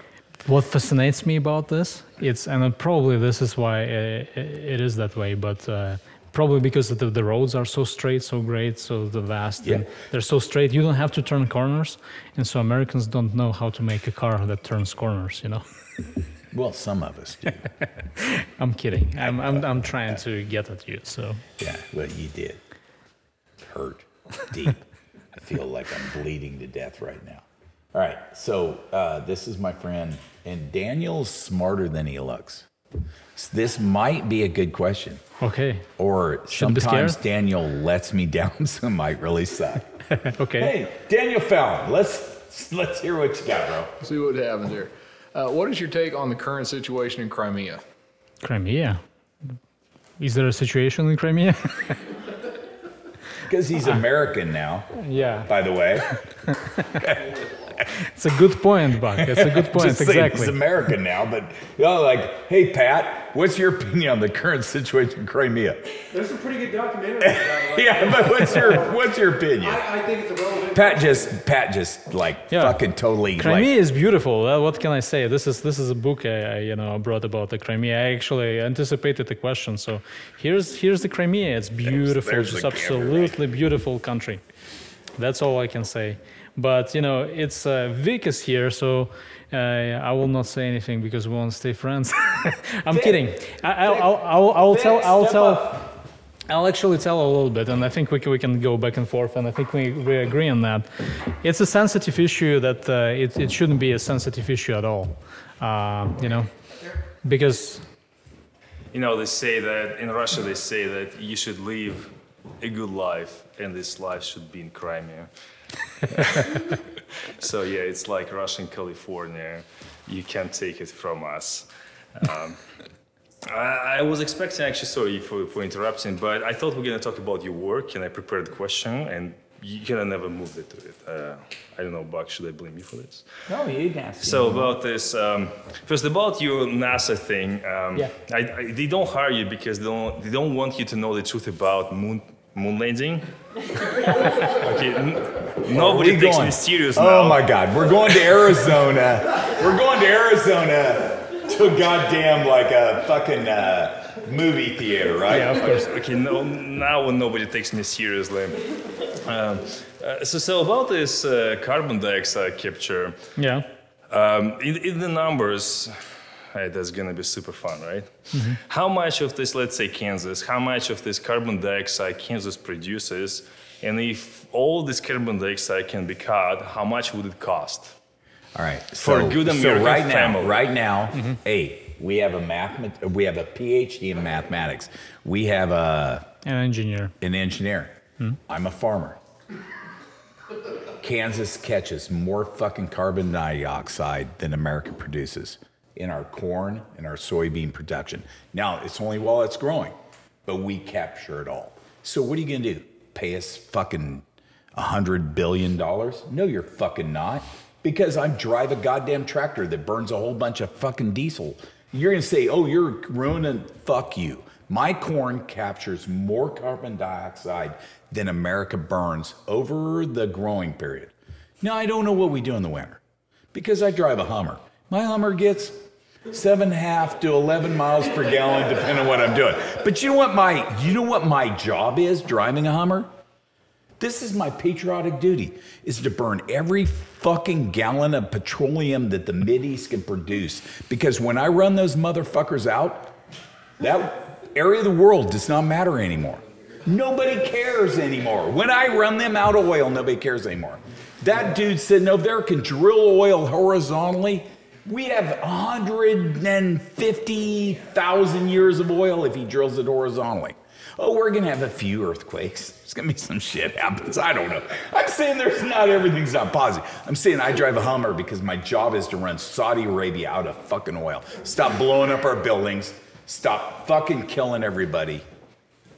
Okay, sorry. We digress. This podcast No. just did not go down. No, wait. We don't want to hear about carbon dioxide capturing. Carbon capturing, whatever the hell it is. Well, Go ahead. Because yeah, I don't know again- anything about it. I'm just saying, my corn crop captures it all. I think it all goes to in the same concept that you were talking before. That what you just said, plus what you said before, just going and doing things.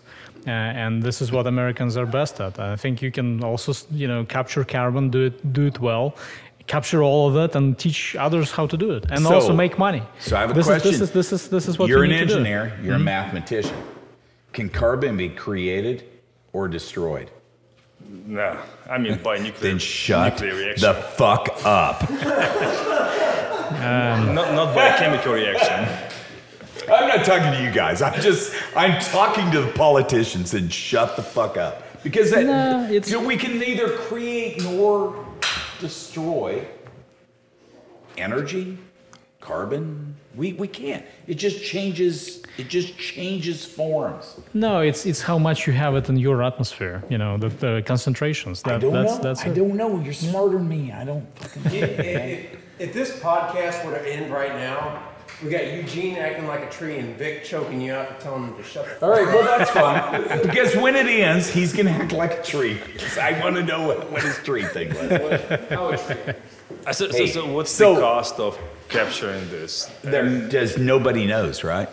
No, we do know. No, we have a good idea about this. The thing is that what I can say is that you can create a new, and it's being created as we sit here. And what the projection is that this new industry that includes not only carbon capture, but there's a lot of different other technologies that are coming. So what the projection is, it's about $130 trillion industry of the future, and it's not my projection; it's a BlackRock's projection. You mean you're talking about worldwide?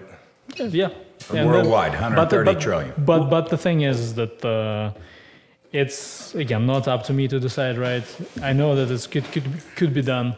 I know that people are doing this, and I know that they are prepared to actually take advantage of this new technological revolution. That's all. You know, we've been doing waste disposal of different products. So this is another part of waste disposal. But if you're talking only in isolation about carbon capture, it's one thing. But there are other things and other gaseous components that will be produced or will be captured, will be created and sold, like hydrogen and like multiple other I'm things. just going to walk over forth and now I'm going to start drinking Jameson.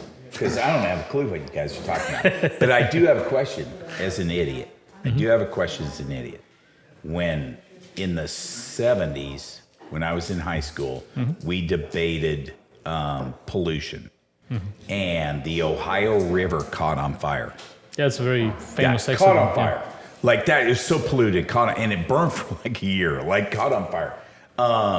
When I used to visit my cousins in Los Angeles, the smog would be so bad, they'd have smog warnings, you couldn't go out. You know what? The Ohio rivers don't catch on fire anymore. Like we're doing better. Like we are doing better. This is the next step. That's yes, all. I get that, but here's the difference is, here's the thing. This thing because you guys are smart. I'm not. The thing you can convince me of, I saw a river catch on fire. I'm like, ooh, that water shouldn't burn, right? Ooh, I flew into LA. You couldn't see LA while you flew into LA. You know, I saw these things. I can touch them. I can taste them. I can hear them. I can feel them. I can't touch, taste, hear, or feel carbon because carbon is a fixed element in the unit or in the universe, but I can't touch, taste, feel it. I don't understand the damage. And I'm talking to you as a normal person. You know what I mean? As an average human being, I can't touch, taste, feel it. I can touch, taste, feel people that throw their trash out along the road. I can, all that. My thing has always been, and I've always approached everything in my life, and my life has revolved around either agriculture or security. And so everybody comes to me and wants answers. I'm like, I can give you answers. You just don't want them. You want 28 armed dudes at your church, with fucking rifles hanging out. You don't want it. So my answer is, look every person walks in your church in the eye, shake their hand and say, hi, I'm Steve Smith. Welcome to our church today. Because if they're there to do you harm, they're going to give it up right there. Well, they may start doing harm right there, or they're going to give up what they want to do. I'm little things. So my thing is, why do we in America package shit the way we package it? Like, why does it take 14 screwdrivers to get a screwdriver out of the packaging in the way we do with all the plastic that won't degenerate forever? Why don't when I was a kid, I got 5 cents a bottle. You know what I mean? Why don't we reuse bottle? I don't understand. Carbon, I don't get, guys. I'm just telling you, I don't fucking get it. And I get you can measure it nice and all this stuff. I don't get it. I don't understand. You don't have to get it. Some things, do you get oxygen? I do get oxygen. I like oxygen because I've been drunk as fuck and sucked on a little oxygen and been, I drive. I fly that airplane. I fly that helicopter. Convince me that you need it. Convince you that I need it? I don't see it. I'm telling you, if I put my arm around your neck, you need oxygen. Unlikely, but No, that one you understood. Unlikely, but What you're saying is I can't see oxygen. Yeah. You're right.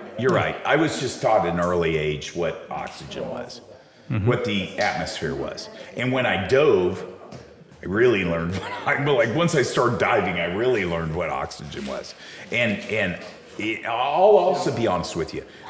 I'm so dumb that it was counterintuitive to me that the deeper I went and the more pressure that was on me, that when I came back up, it all expanded and would blow your lungs out. It was all counterintuitive, except I believed what they told me. Because they had pictures of dudes that didn't do it, right?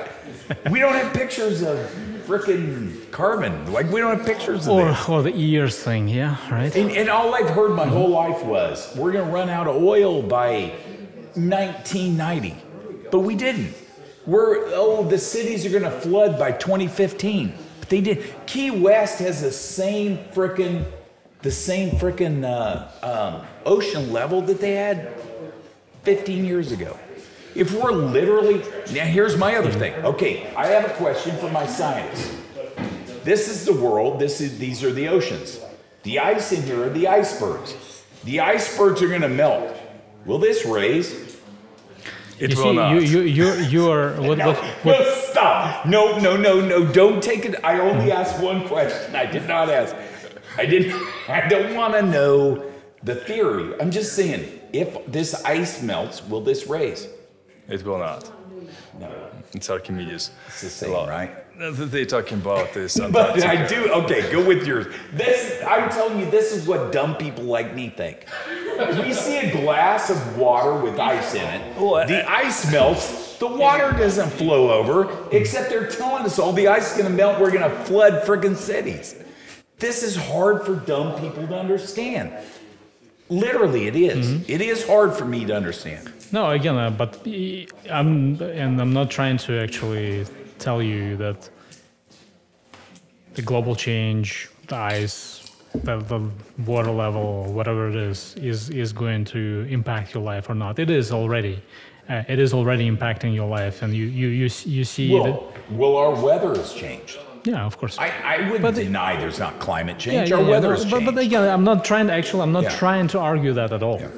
What we're trying to do is to show you that there's the revolution is happening before your eyes, and it's either you or will be part of it, or we're all going to be part of it. You will be a part of it. We're all going to be part of it. You will. Like, did you have a choice when the Ukraine melted down? Yes, no, we're all going to be part of it. It's going to be the same. It's the same thing, man. We're all going to be part of it. Same thing here. So it's not. And the thing is that my kind of frustration of this is that Kansas could be part of it, and historically, at least before, Kansas was on the forefront of a lot of things, but it changed. And I would prefer to see that that rural communities here to actually get some life back. And then that's my argument. As a farmer, I'll tell you that there's two problems with Kansas. One is the way we manage water. In other words, if you don't use all your water, you can lose your water. We should have a water allotment. And if we don't use it for 10 years, who cares? We're saving water, right? We shouldn't lose it, but they'll take it from you. So we waste water. And this is not a lie. As farmers, we fucking waste water so we don't lose our water allotment, which is dumb. Like, that's dumb. But Kansas as a whole, Nebraska as a whole, North Dakota, South Dakota, probably even Iowa, Illinois, and Indiana. Take Chicago, but probably as a whole, maybe even Oklahoma. We can sequester more carbon, and we can put more oxygen in the air than the whole fucking, what's that in South America? The big Amazon. Jungle. Yes, the big jungle thing, the big Amazon. We can, but only for the time that it's all growing.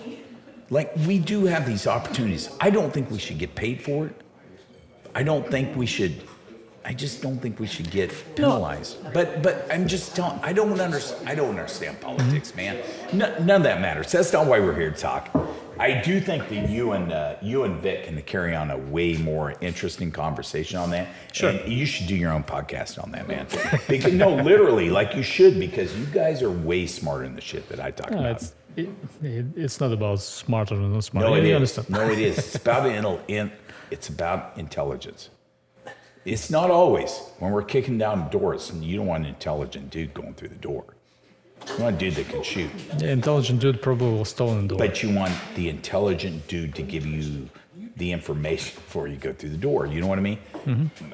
So we always ask a couple questions on this podcast, and we're running out of time. Mm-hmm. But so one of the questions I have for you is I'm really interested in your worst day. Worst day? Yeah, in your life. Like every now and then somebody says, what's your worst day? Something pops in all of our minds, but sometimes we want to talk about it. I try not to remember worst days. That's the thing. I think that's the best quality that I have. No, I'm serious about this. I don't discount that. Here's the one thing I'll tell you as an old guy. Mm-hmm. We file all our worst days into a filing cabinet, and we close a drawer on that. But we have all these other drawers. Mm-hmm. Which one do you think opens up when the worst thing that ever happens that we can imagine? Do you think any of the good days opens up? No, the worst day does. Just roughly. It doesn't have to be. Like, just something that changed your life that wasn't good. Can't think. I honestly cannot. It's not that I don't want to say. No, that's okay. I just cannot think of any because just get up and just go do it again. Yeah, actually, that's your answer. Mm-hmm. You had lots of worse days. Maybe some of them I was hungry, but I got up and I went tomorrow, right? So that's your answer. That's the answer. Yeah. My next question is: I met you through Vic. Mm-hmm. And you brought a average shotgun to my range. Mm-hmm. Very cheap one, yeah, for sure. I don't know if it's cheap or whatever it cost you. But you brought a shotgun to my range. Yep. And that's actually the first goddamn sign I've ever seen in this podcast that I understood. You brought a shotgun to my range. Mm-hmm. And you're like, and I don't know why they're like, yeah, teach him how to shoot it. I'm like, okay. And I started showing you the controls on it. Mm-hmm. And you're like, no, I know that. I'm like, what? Remember that? I'm like, what? You go, no, I know where the slide release, I know where the safety is, I know where. Yeah, because before I went. Say it.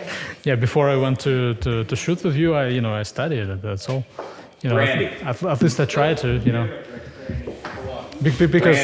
Because if I go and train, I need to be prepared at least a little bit, right? So I did my homework. That's all. Your shirt's on, you're fine. She's much better looking than Patrick is. Yes. No, much better looking than Patrick. Okay, so you brought a shotgun to my range, and then you shot a shit ton of ammo that day. Yeah. I'm like, I wouldn't have shot that. Like 10 rounds in, like, okay, we're done. You're like, no, I want to. I'm like, okay, well, like, I don't remember how many rounds we shot that day. A lot, yeah, maybe. A lot. We shot a lot of 12 gauge. Next to 100, yeah. Yes. My thing is, why did you buy that shotgun? I always wanted to, actually. I always wanted to try. In back home, I went on a shooting range, just a 22 shooting type of competition type of thing. And I really liked it, I remember. And so it was basically I was slowly coming to a realization that I probably need to buy it and at least try it. And so that just kind of came all together, and this is how I bought. And it also was that craze that, that people were buying guns. Like, I will never buy it after that because people will just, annihilate the stores. Come here, I want you to sit your public. Annihilate the stores and then get all of the cheap stuff that I cannot get my hands on anything cheap anymore. We're gonna return to this. I have a question. Mm-hmm. Like, do her legs go on for miles? I know she's not that tall, but don't those legs go on for miles? Is it just me? You can measure. Well, no, I can't measure. She won't let me. She's like it's just our. You're a scientist. I'm not. That's what I'm trying. That's my approach. Just go ahead and try things. So you bought a shotgun. Yes. And then you bought a what? Ruger 5.56. And then?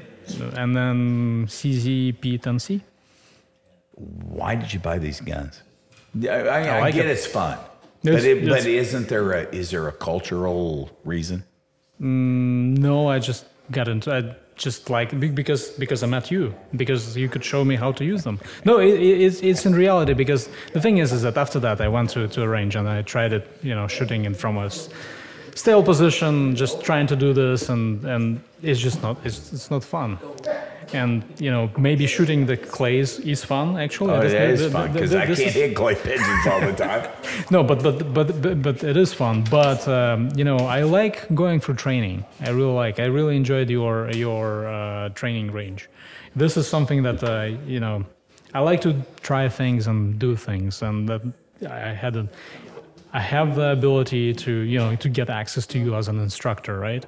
And then I get to train real professional, savvy people in a good community, do it safely, and why not take advantage of that opportunity? Something that I couldn't be doing actually back home, but here I have access to it, and this is something that people are fond of doing here. So why not trying this? What drives you to be better at things that aren't in your lane? In other words, you have lots of lanes. You have aerospace, you have energy, you have guns, you have family and kids. Like there's lots of lanes.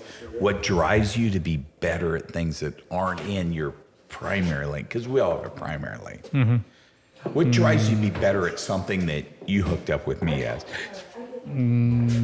It depends. It's a kind of combination of things. So you need to like it, and then also have some sort of motivation to get good at get better at it. So if you're trying it and for example, you're not progressing in something, you're trying to find ways to. I don't know. This is at least how it works with me. It's a kind of complex issue. So it's you need to kind of at least sort of like it, and then have the motivation to get better at it. How many people do you think, percentage-wise in the world, really try to be better? Do you think you're exceptional because of that? I'm not sure if I'm exceptional. I think all people try to be better at something. No, I disagree. I totally disagree with you, brother. Okay, maybe. But do you feel exceptional? No, I'm an average dude. Do you think that people who are exceptional think they're an average dude? I don't know. Yeah, no. I'm not an exceptional person, so how do I know? You are an exceptional person. Well, you came from Ukraine in a time where the USSR melted down, and you got into frickin' aerospace, and you could have been one of the top aerospace engineers in America, but you just can't be because of ITAR. And now you're into energy, and you understand more about carbon, frickin' whatever. What's it called? Carbon. What's it when we seal carbon? Storage. Sequestration. Yes. Yes, that's the word. Like, you know more about that than people who do it. Like, you don't think you're exceptional? No. That's what exceptional people are. Maybe. I don't know. How would I know? No, stop. It's my podcast. Okay. It's my podcast. That's what exceptional people are, man. Okay. I'm exceptional. Okay. Thank you. Tell me something. Tell me one last thing. One last thing that, I don't know, one last thing about America, or one last thing about Ukraine, or one last thing. Tell me something you haven't told me yet. One more thing.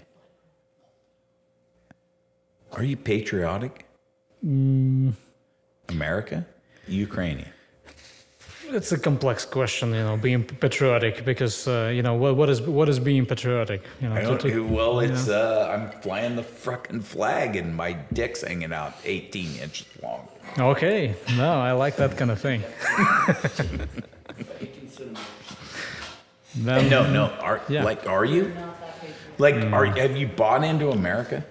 I think I did buy into America for sure. Yeah? Actually, I did. Yeah. And again, honestly, Do you feel like you're lucky to have come here? Not lucky, but do you feel I'm not like you lucky. earned it? I'm not lucky. I don't think I'm lucky because that was not part of the luck. It was basically, Your work. I mean, again, it's like my director of a center where I worked before I came here. He was like, yeah, luck is part of work and part of the circumstances, right? So I guess I am lucky in that sense that, circumstances.